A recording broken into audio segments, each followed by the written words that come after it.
السلام علیکم ورحمۃ اللہ وبرکاتہ۔ آج کے خطبے کا عنوان ہے مصائب کو ختم کرنے کا واحد ذریعہ۔ الحمدللہ والصلاۃ والسلام علی رسول اللہ، اما بعد۔ یقیناً تمام تعریفیں اللہ عز و جل کے لیے ہیں، وہی مشکل کشائی کرنے والا ہے۔ حمد و ثنا وسیع رحمتیں کرنے والے کے لیے ہیں۔ میں گواہی دیتا ہوں کہ اللہ کے سوا کوئی بھی معبود برحق نہیں، وہ یکتا ہے، اس کا کوئی شریک نہیں، وہی آسمان و زمین کا خالق ہے۔ یا اللہ اپنے نبی اور رسول، آپ کی آل اور صحابہ کرام پر رحمتیں سلامتی مرتے دم تک نازل فرما۔ حمد و صلات کے بعد اے مسلمانوں، ہم پر واجب ہے کہ ہم ان مصیبتوں کے بارے میں ناقابل تغیر و تدبر سنن الہیہ کے مطابق ہی اقدامات کریں۔ فرمان باری تعالی ہے، بے شک اللہ تعالیٰ اس وقت تک کسی قوم کی حالت نہیں بدلتا جب تک کہ وہ خود اپنی حالت نہ بدلیں۔ اسی طرح فرمان باری تعالی ہے، اس لیے کہ بے شک اللہ تعالیٰ کسی کو دی ہوئی نعمت اس وقت تک تبدیل نہیں کرتا جب تک وہ خود نعمت تبدیل نہ کر لیں۔ یہ انتہائی عظیم رہنمائی ہے۔ اس میں اللہ تعالیٰ کا اپنی مخلوق کے بارے میں اصول بیان کیا گیا ہے اور خطرات سے نکلنے اور نقصانات سے بچنے کے وسائل اور اسباب وعدے کیے گئے ہیں۔ حقیقت میں یہ منہج ربانی ہے جو امت کو درپیش مسائل کا کامیاب علاج ہے، نیز مشکل کشائی کے لیے شافی دوا بھی ہے، اور تمام مخلوقات کے لیے نعمت امن کی حفاظت کا منفرد ضامن بھی۔ اے میرے بھائیوں، مسلمہ قطعی اصول ہے کہ گناہ اور نافرمانی مصیبتوں، تکلیف اور تمام اقوام کے لیے سزاؤں کا باعث بنتے ہیں۔ اس کے برعکس اطاعت اور توبہ کرنے سے ہر قسم کی نعمت میسر آتی ہے۔ فرمان باری تعالی ہے، فَلْيَعْبُدُوا رَبَّ هَذَا الْبَيْتِ الَّذِي أَطْعَمَهُم مِّن جُوعٍ وَآمَنَهُم مِّن خَوْفٍ۔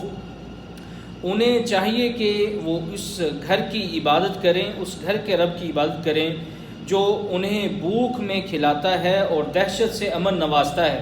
اے میرے بھائیوں، کسی بھی مصیبت کے آنے سے قبل حفاظتی حصار یا مصیبت آن پڑنے کے بعد ازالے کا سب سے بڑا طریقہ بارگاہ الہی میں ہاتھ اٹھانا، اسی کے سامنے عاجزی و انکساری ظاہر کرنا ہے۔ خصوصاً مصیبت، آزمائش، فتنوں اور تکلیف کے وقت اس کی اہمیت مزید بڑھ جاتی ہے۔ فرمان باری تعالی ہے، ہم نے آپ سے پہلے امتوں کی طرف رسول مبعوث کیے تو ہم نے انہیں تنگی و ترشی میں مبتلا کر دیا تاکہ وہ عاجزی و انکساری کریں۔ اسی طرح اللہ تعالیٰ ایک اور مقام پر ارشاد فرماتے ہیں، اور ہم جس کسی بستی میں نبی بھیجیں تو وہاں کے لوگوں کو تنگی و ترشی میں مبتلا کرتے ہیں تاکہ وہ اللہ کے سامنے گڑ گڑائیں۔ ہم مصیبت میں پڑنے پر اللہ تعالیٰ سے گڑ گڑا کر دعا کیوں نہ مانگیں؟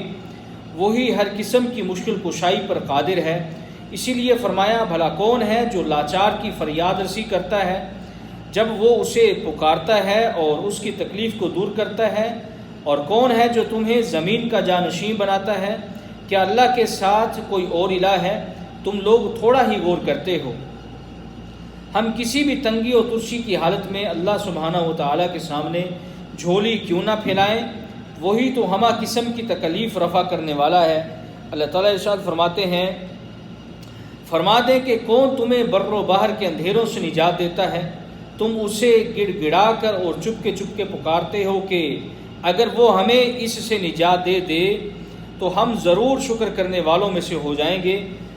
آپ کہہ دیں، اللہ تعالیٰ ہی تمہیں اس سے اور دیگر تمام مصیبتوں سے نجات دیتا ہے، لیکن تم شرک کرنے لگ جاتے ہو۔ اے میرے بھائیوں، بارگاہ الہی میں گڑ گڑانا، ظاہری، باطنی اور قلب و جان سے اسی کی پناہ چاہنا انبیاء کرام علیہم السلام اور نیک بندوں کا وتیرہ ہے۔ یہ کوئی اچنبھے کی بات نہیں ہے، کیونکہ ہم میں سے ہر کوئی قرآن مجید میں مذکور حضرت ایوب اور حضرت یونس علیہم السلام کے واقعات کو جانتا ہے، بلکہ ہمارے پیارے نبی محمد رسول اللہ صلی اللہ علیہ وسلم سب سے زیادہ اللہ کے سامنے گڑ گڑاتے، حالانکہ آپ اللہ تعالیٰ کے مقرب ترین بھی تھے۔ مسند احمد اور ترمذی میں حسن سند کے ساتھ ہے کہ آپ صلی اللہ علیہ وسلم نے فرمایا، مجھے اللہ تعالیٰ نے بطحائے مکہ کے پہاڑوں کو سونا بنانے کی پیشکش کی تو میں نے کہا پروردگار مجھے نہیں چاہیے، لیکن مجھے یہ پسند ہے کہ میں ایک دن شیر سکم رہوں، پیٹ بھر کے کھانا کھاؤں، اور ایک دن بھوکا رہوں۔ جس دن بھوکا رہوں تو تیرے سامنے گڑ گڑاؤں اور تجھے یاد کروں، اور جس دن شیر سکم رہوں یعنی پیٹ بھر کے کھانا کھاؤں تو تیرا شکر ادا کروں اور تیری حمد بیان کروں۔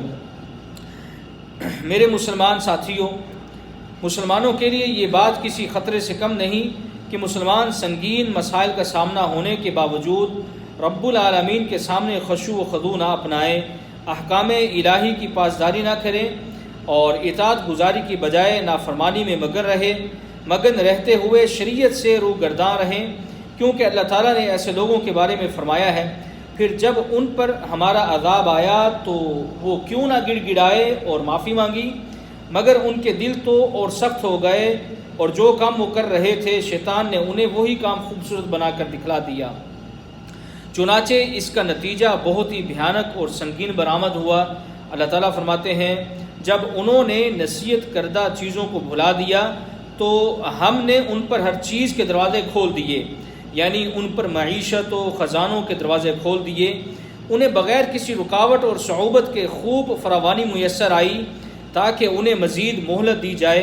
پھر اللہ تعالیٰ نے ان کی حالت بیان کرتے ہوئے ارشاد فرمایا، یہاں تک کہ جب عنایتوں پر خوش ہونے لگے تو یعنی جب انہیں ہر قسم کی فراوانی میسر آئی اور اللہ کے سامنے عاجزی و انکساری کے بغیر ہی خوشیاں منانے لگے، ذکر، شکر، خشیت اور تقوی نامی کوئی چیز نہ رہی، بلکہ لہو و لعب اور حرام شہوت میں مگن ہو گئے، طرح طرح کے گناہوں کا ارتکاب کرنے لگے، تو پھر سنت الہیہ کا وقت آ پہنچا، اور وہ اللہ تعالیٰ نے اپنے اس فرمان میں بیان فرمایا ہے۔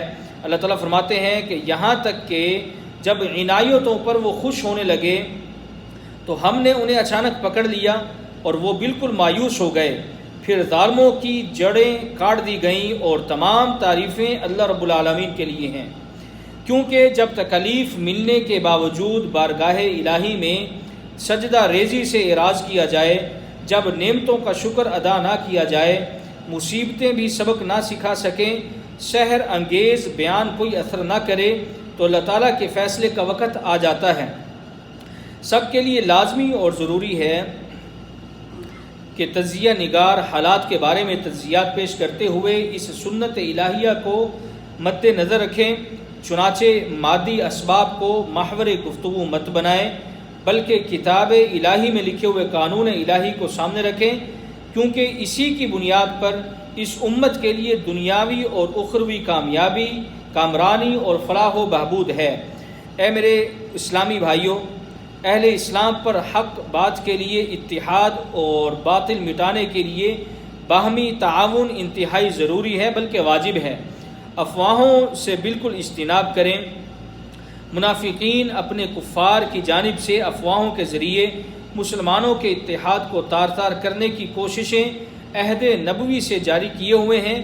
آج کل یہ ہتھیار مزید زور و شور سے استعمال کیا جا رہا ہے۔ افواہیں پھیلانا انتہائی مذموم عمل ہے۔ دشمنوں اور سازش گروہوں کی طرف سے افواہیں پھیلائی ہی اس لیے جاتی ہیں کہ جذبات کو مات دی جائے، فتنے بھڑکائے جائیں اور عزائم میں خلل پیدا کیا جائے۔ یا اللہ تمام مسلم ممالک کی حفاظت فرما۔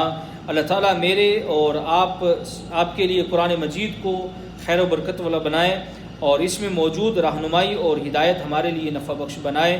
سبحان ربک رب العزت عما یصفون وسلام علی المرسلین والحمد للہ رب العالمین وجزاکم اللہ خیر۔